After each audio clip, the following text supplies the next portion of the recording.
Donc, tout d'abord, on arrive auprès de la victime. On va vérifier son état de conscience. Pour ça, on lui prend la main, on va lui poser une question simple, un ordre simple. Monsieur, monsieur, si vous m'entendez, serrez-moi la main, ouvrez les yeux. S'il ne répond pas, il est inconscient.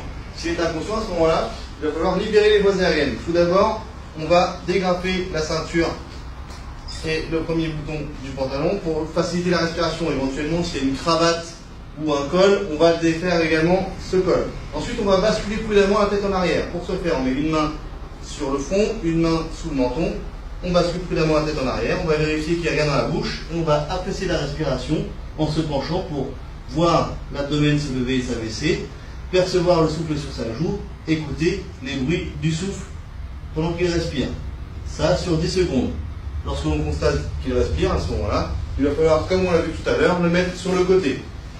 Pour ça, je vais mettre son bras à 90 degrés, l'avant-bras à 90 degrés par rapport au bras. Ensuite, je vais rapprocher les jambes. Je vais saisir sa main et la mettre paume contre paume avec ma main pour la mener contre sa joue et son oreille. Je saisis son genou, je le ramène pour amener le pied le plus près possible de la fesse afin d'avoir un grand bras de levier. Je m'écarte et ensuite en appuyant sur le genou, je vais basculer. Une fois que je suis basculé, je vais enlever ma main délicatement sans faire bouger la tête. Je vais venir caler sa jambe à 90 degrés pour qu'il soit stable. J'ouvre la bouche et je vérifie qu'il continue de respirer en mettant ma main sur son abdomen. Voilà, vous avez réussi à mettre une victime en PS.